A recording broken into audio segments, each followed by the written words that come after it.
Shalom Aleichem. This week's Parsha, parshat chukat, starts with the pasuk Zot chukat Torah. This is the law of the Torah. I don't want to talk about the law of the Torah. That perhaps we'll save for a different time. I want to speak about another idea that I saw in the Parsha. But before that, a story.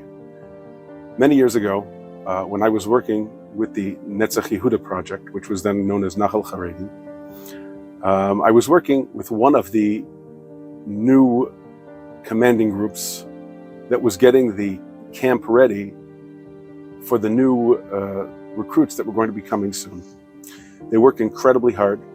They made the place beautiful. They organized it. They set it up. They painted what needed to be painted. They cleaned what needed to be cleaned. They worked incredibly hard. I went over to them and I asked them a very simple question. Did you take a picture before? They all asked me why. I said, very simple. Your soldiers are going to be coming here and they're going to enter a place that's beautiful, organized, painted, perfect. And they won't know that you had anything to do with that.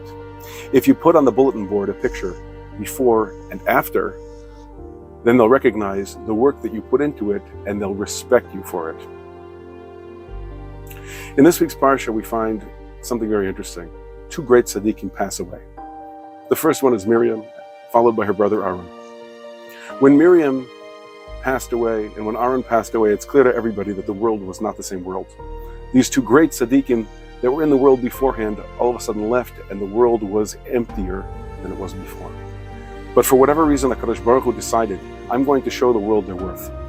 When Miriam died, the fantastic well of Miriam, Be'er Miriam, disappeared, stopped giving off water.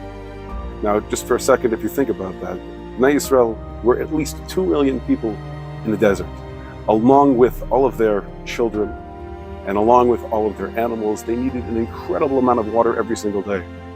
Every single day they had water from this fantastic be'er, from this fantastic well known as the well of Miriam. And when she died, it disappeared. Aaron HaKohen, when he passed away, the clouds of glory, the Ananei HaKavod that surrounded the people, had perfect climate control, washed their clothes and ironed their clothes, all of a sudden they disappeared. And the people were left open and visible to anybody who wanted to come and attack them. Why did Hashem do that? The answer is that Hashem wanted to show everyone what the value of a tzaddik is. However, I'm pretty sure that if we would go up to Miriam and Aaron and ask them during their lifetimes, do you think that we're drinking the well because of you? Water from the well, do we think you're drinking it because of you? What about the clouds of glory, the Ananei HaKavod? Do you think, Aaron, that we have them because of you? I'm sure they would say, no, what does it have to do with me? Nothing. I have nothing to do with these things. And yet, as soon as they died, these things disappeared because Hashem wanted to let us know the fact that you had Ananei HaKavod, the fact that you had Be'er Miriam, the well of Miriam, that was all in the merit of these two great tzaddikim. And this teaches us two incredible lessons. Lesson number one is that a person should never, ever feel that he has no value. Because it could be that you think that you're not that important, and yet the merit of your actions helps sustain the world. There's even a story in the Gemara in Brachos that a bat kol, a heavenly voice, came out and said concerning Chanina, Rabbi Chanina ben Dosa, right? The entire world gets food and sustenance in the merit of Chanina, my son, and Chanina, my son, it's enough for him one kav of cherubs from one Erev Shabbat to the next Erev Shabbat, from Friday to Friday.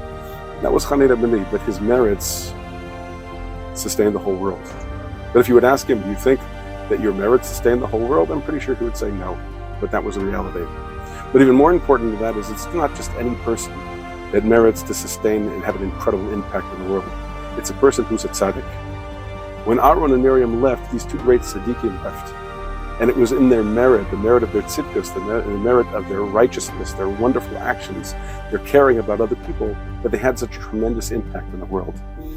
I think that if we take these two lessons to heart, never to feel that I have no worth, and to constantly work on becoming a tzaddik, I will have a tremendously positive impact on the entire world.